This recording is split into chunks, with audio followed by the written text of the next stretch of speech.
muri yezimbabwe ndadzoka zvekare kana uchingori civil servant sigara wasiya like because paita good news for you panapa. I understand kuti kana uchinge wandoona futi unonga kuti good news dzinoyanewa iwewe sorry zvenyu but ndichataka kudzibudisa good news because sometimes unongofara nezvazvo tozotsanangurira tichionesana kuti zvichange zvitase zvichifamba sei. Right, panapa ndiri kunzwa nyaya iri kunzoni civil servants are waking up to heavier pay packets from Tuesday with uninformed forces first to receive the newly reviewed salaries under a sweeping government overhaul that instantly shifts earnings across the public service. The figures are turning heads. Entry level A3 workers now pulling 370 US dollar to 375.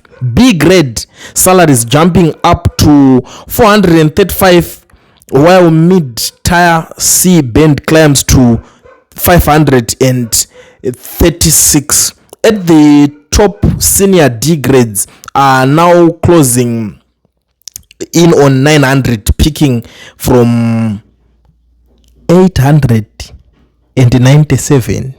The payments arrived alongside ongoing economic measures, including efforts to strengthen the Zimbabwe Gold ZiG and existing support packages such as vehicle schemes and housing initiatives. Authorities say the review is driven by a job evaluation framework designed to match salaries with qualifications, skills, and responsibility, resetting the pay structure across all levels in one decisive rollout. Ndo mamirira akaita chinhu chacho panapo handiti. Saka tiri kuti ichi good news. Kana muri kufara mondiratidza fire emoji inoratidza kuti zvinhu zviri kufariwa handiti.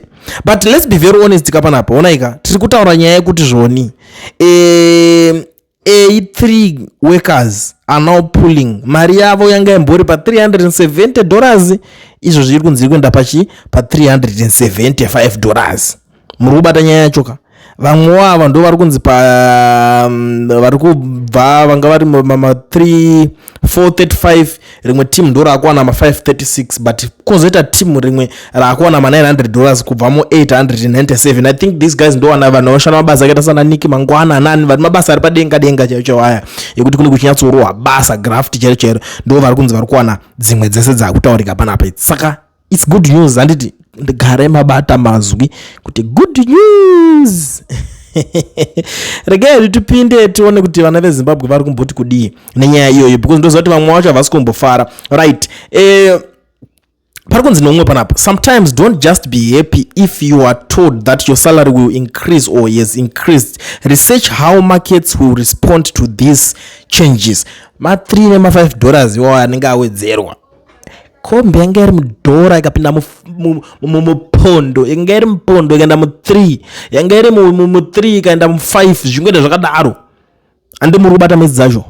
Tichazotaura nezvazvo because ndoziva kuti muri vanhu vari grateful. Right, mumwe ari kuti aiwaka nemadzega ipapa maziga anenge atoconverta nebank rate ye25 yobva yaita kunge yakawanda sterek. Pazigi panororwa munhu pasi.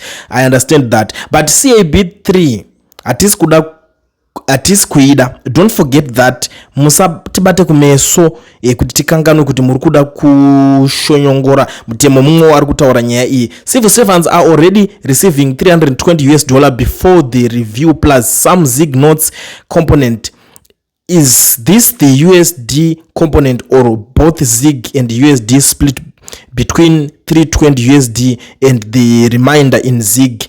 If that is the case, therefore there is no increment or review for A and B grades. Mashoko ari kubvawo kune mumwe asiri kuzvinzisa kuti aiwaka tagara tiri kuwana ma 320 asi kana maakutaura kuti ningirikina apa muchatoudza kuti zvakabatana nezigere kana kuti zigere kuzova pamusoro vanhu vari kuda kutadza kunzwisisa. Muchatikwidza nematotsi achifunga kuti tine 900 iyo iri muzig equivalent ye20.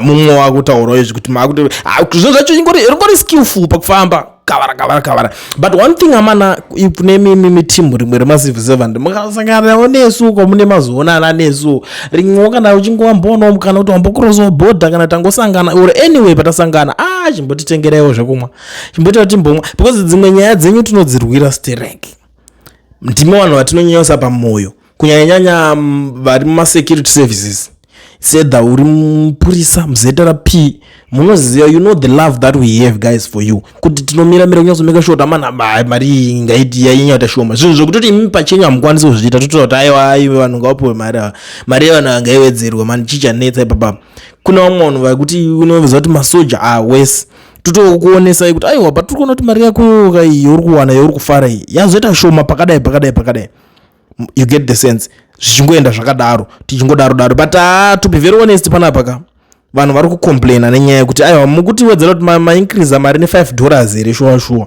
ndo nyaya homberi kunyanya onetsa panapa kuti increment taiona but 5 mari zviri kutadza kunzwisisika right umwe ari kuti aiwa yachinja chii ipapapa 250 plus zig back to 200 US vakagwejenura around $50 we want those amounts in US dollar right guys 370 inokwanei rent yacho inenge iri mari ko school fees mashoko ari kubvunzwa nemumwe munhu because cost of living to be very honest yave high yapa musoro zvekuti ameno hatizivi kuti zvichaenda nekupi but pakaipa wedu handisi kuziva kuti zvinenge zvichizonyatsomira sei vamwe ndo vari kubata calculator pakashata ukaona yabatirwa calculator mari yacho vanonyatsoziva kuti vanozosara nemari inenge yashoma I'm not here kuti ndikwanise kunikina vanhu ini ndingokuonesai kuti yapindurwa because ndandiri kuona manurses vachinga vachicomplaina last time up then that guy anonzani is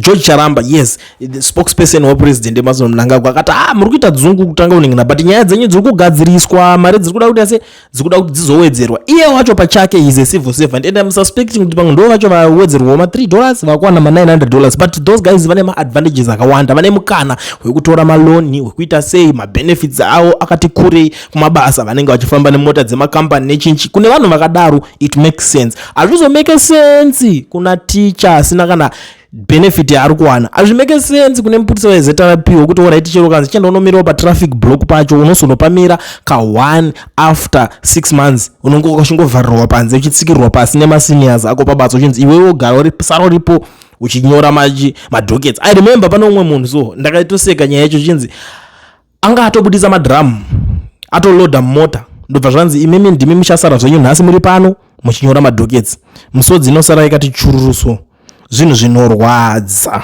honestly speaking but tingaita se ndo mamirire acho vedwe zvinhu zvokuti tikada kuswerera tichidzitaura idzi unosvika pachikamu chekuzorora right hanzi aiwa unofunga kuti kana vachidaro pane zvavari kutaura zvine musoro senior teachers ndivo vari pamari idzi then pane magrade ABC kureva kuti A ndiyo ingawana 670 take home 450 then C ECD ndo ye 345 on top teacher we-ECD weku-urban rural pane havahore mari yakafanana ndo mamwe manikiriki nacho ari kutaurwa panapa ari kuonesanwa but ndikuona mateachers mazhinji mazuva looks like zvaakuita zvichichinja because vamwe vacho vari kungozongoitawo skillfuka tongendouma ekutoitisa ma-extra lessons vamwe ndokudzidzisa ma-private schools it's not good zvazvo but ndikungoti